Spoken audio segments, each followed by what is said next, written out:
is Camilla, and you're listening to The Cat's Whisker, a time machine for all those who love rock and roll and want to know everything about it. People, stories, and the music that changed the world. In a few words, it doesn't matter whether you've lived through those years or, just like me, you've always wondered what it was like. I have loads of stories to tell and great music to play. So, let's roll! The first time I've heard about rock and roll, I knew it was going to change my life. Well, I didn't exactly know what was going to happen to me, but I felt that special electric energy that it's hard to explain, but you know it's there.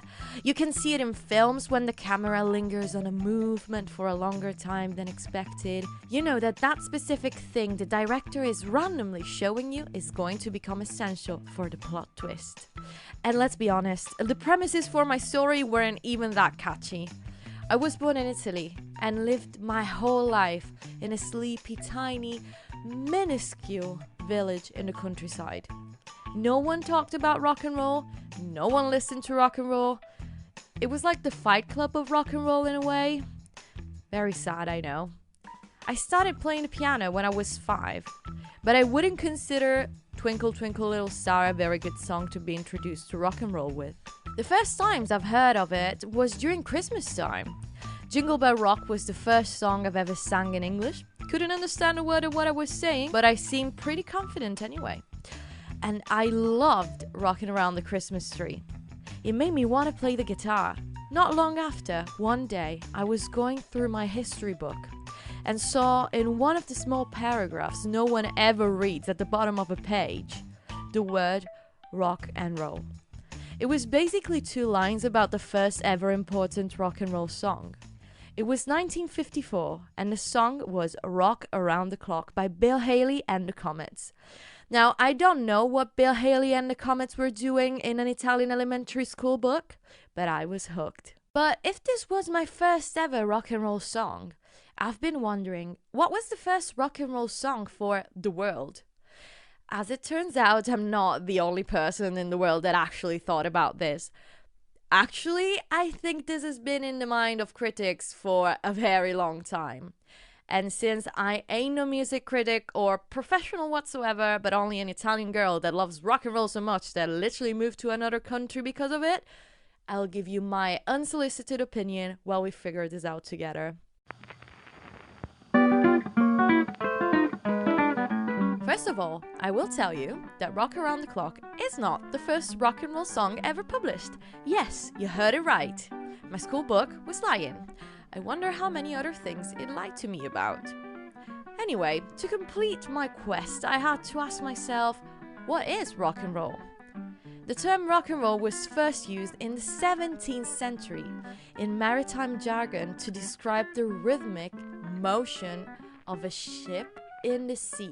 But as it usually happens, it didn't take long for the expression to be used in other contexts. And by other contexts, I obviously mean a metaphor for sex. Or dance, as it would mostly become later on. And it's the 1920s when it becomes a widely accepted term for both, even if mainly for dancing. Depending on how perverted the listener is, I guess. And that's how we're going to find it mentioned in songs. Among the first, the Trixie Smith's 1922 blues song, My Man Rocks Me with One Steady Roll. The words rock and roll appear sometimes even together in many songs, even in the late 20s and early 30s. But they don't have that sound that we all know and love yet. And that's when I asked myself, what makes a rock and roll song a rock and roll song? I feel there are different components to it. I mean, what are those things that when you're listening to a song make you say, oh yeah, that's rock and roll? There are a few, so buckle up. First of all, backbeat. In the past, in music, the first and the third beats were considered the strong ones. So, quite literally, the music was changing when backbeat was introduced. The Merriam-Webster dictionary says that backbeat is a steady, pronounced rhythm, stressing the second and the fourth beats of a 4-beat measure. Okay, so essentially this. Another element to consider is the 12-bar blues, which is probably the most famous chord progression in popular music. If we want to be technical, it just means 4 bars of one chord, 2 bars of the second, and then back to 2 of the first, 2 of a third, and then back to 2 of the first. But if we don't want to be technical, that's all you need to know. It originates from blues and it sounds just like this.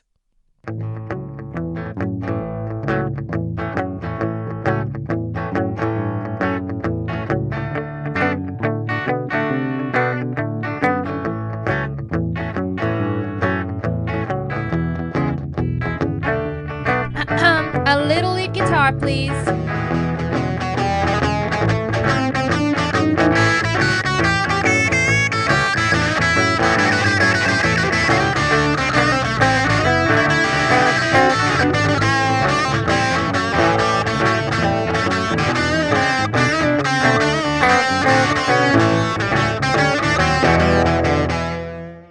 I'm sure that even if you're not a musician, you've heard this chord progression many, many times in many, many songs, and that's how famous and important that is. Something else that we should consider when talking about rock and roll is the themes, essentially what the songs talked about. Clearly, we have to take into account the years when this genre developed the most and then exploded. It was right after the war, and it was a moment when finally the teenage years were actually a separate age and not just a pre-adulthood. It's in fact safe to say that the ones living right after World War II were probably the first generation of teenagers in the way we perceive them today. They wanted to be different, they wanted to be free, and to have a voice. Rock and roll gave them one. Love, sex, freedom, youth, and rebellion against the establishment were definitely rock and roll favorites. That's why some great songs like the 1945 record Strange Things Happening Every Day by the amazing Sister Rosetta Tharpe can only partially be considered one of the first rock and roll songs.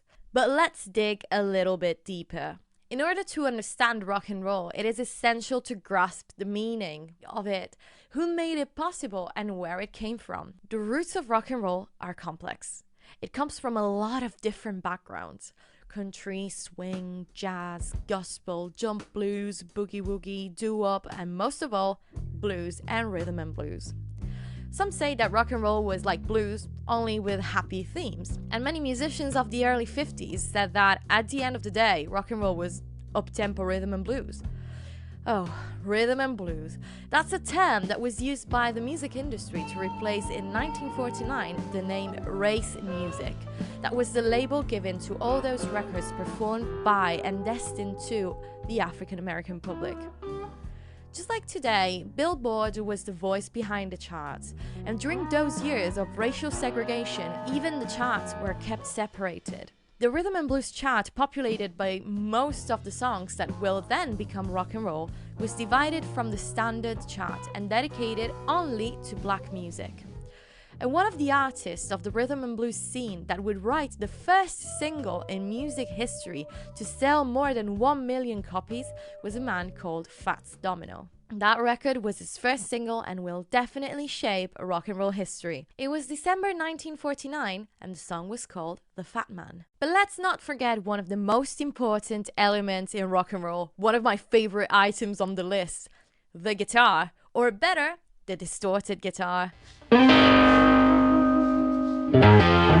An overdriven guitar was already present in the song Rock a While by Goree Carter in 1941, but the first record featuring a distorted guitar playing 12-bar blues during the whole track is the one that was later considered the first rock and roll song ever made. Rocket 88 by Jackie Branston and his Delta Cats. The band was actually called Ike Turner and the Kings of Rhythm, but since Branston was the singer, he got the credit. Yes, and I'm talking about the Ike Turner that years later would marry Tina Turner and be the other half of the duo Ike and Tina Turner. But moving back to 1951 again, Turner was the pianist on Rocket 88. The song was recorded for Chess Records in Memphis, Tennessee, and there are, amongst others, two things that make this record very, very interesting. To be able to record in one of the few studios present at that time in the US, the band had to travel all the way from Mississippi to Memphis, Tennessee. Now, imagine being on your way to record one of your first singles, and while you are in the car, you get a flat tire. Oh, and the guitar amplifier falls off the car boot, bursting its woofer and its cone. I'd probably cry my eyes out and curse in every language known to humans. But Ike Turner's band did something else, something more productive, I'd say. Because maybe they cursed just like I would, but not only. To keep the cone in place and still use the amp, they literally shoved paper and newspapers inside it. And when they finally switched the amp on, they didn't know it, but that would create a new sound, never heard before on record. What the guitar sounds like is essential in rock and roll. It needs to sound distorted. Distortion happens when a guitar amp is pushed to its limits, or when you break it, just like in this case. And as a result, the sound will be rough, dirty, edgy, and that's how rock and roll was after, in order to be different from any other thing present on the music scene. Although obviously not all rock and roll songs feature a guitar or a distorted guitar, this edgy new sound was definitely what made this genre something completely different and new. In fact, even if a song like Rocket 88 is now considered by many the first rock and roll song, back then that wasn't the intention. Now, just like I said before, there are two elements that contributed to the success of this song. One was the distorted guitar played by Willie Kizzet, and the second was the song's producer, Sam Phillips, a white man that in the early 50s decided to discover and produce rhythm and blues musicians.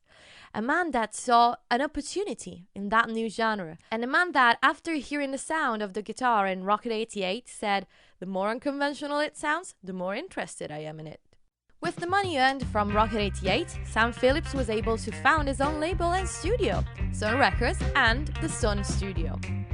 Sam Phillips would soon become one of the first people to break race barriers in music history and be, at the time, the label that would produce the most rock and roll records.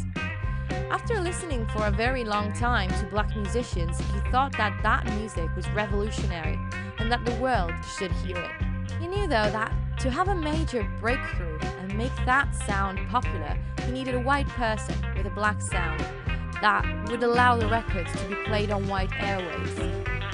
And that's how Phillips discovered and produced the first records made by people like Elvis Presley, Carl Perkins, Roy Orbison, Johnny Cash, and Jerry Lee Lewis. Even if many of these songs did actually raise controversy, these people were white and could be featured on white stations and standard music charts. And they instantly became hits. And that's why Rock Around the Clock by Bill Haley and the Comets is surely not the first of its genre, but it was the first one to reach #1 in the standard US charts. Rock and roll was growing, fast and steady, but the best was yet to come. At the beginning, many white artists, Elvis especially, would cover rhythm and blues songs like That's Alright, originally by Arthur Crudup, or Hound Dog by Big Mama Thornton, making them major hits. It was also because of DJ Alan Freed that the term rock and roll became popular in the way we know it today. On his radio program, he played segregated music since the early 50s and organized the first rock and roll concert where both black and white people could enjoy music together. And in 1955, Billboard created a new way to rank music that merged the before separated categories: bestsellers in store, most played by jockeys, most played on jukeboxes, into one chart, the Billboard Top 100, later renamed Hot 100. In the same 1955, one artist was about to record his first hit, establishing guitar as the primary instrument in rock and roll. That artist was Chuck Berry, and the song was Maybelline. I will never be able to stress enough how important Chuck Berry, his music, his style, and showmanship, and his legacy have been. He influenced so many artists like the Beatles and the Rolling Stones that started their careers covering his songs. It was then thanks to Carl Perkins' Blue Suede Shoes that a white rock and roll artist managed to write an original hit. I just really want to point out that I'm not saying that before them white people didn't listen to rhythm and blues, because they were. But it is undeniable that rock and roll properly developed when it became mainstream. After 1955, rock and roll music definitely exploded in the standard charts, but most of all, the now mixed rhythm and blues charts were populated by, besides the ones already mentioned, new names like Little Richard, Bo Diddley, Buddy Holly, Eddie Cochran, the Everly Brothers, and many more. So, did we find out what we were looking for? Probably not. It's nearly impossible trying to choose just one song to be the first rock and roll record. And if I have to be honest, I already knew I was going to fail, so I just did it for the journey. And the opportunity to play amazing songs that helped me to set the mood for the rest of this podcast. A lot of music, a lot of stories, a lot of passion, and no professionality whatsoever. So, if you want to discover everything about the best music genre and phenomenon to ever exist, stick with me. I have loads of stories to tell and great music to play. And I know this is not very vintage of me, but you can follow me on Instagram at the Cat's Whisker Podcast and on TikTok at the Cat's Whisker, where I'll keep the rock and roll theme going by playing tunes and sharing my love for the 50s and 60s. I'm Camilla. See you next time. Ciao!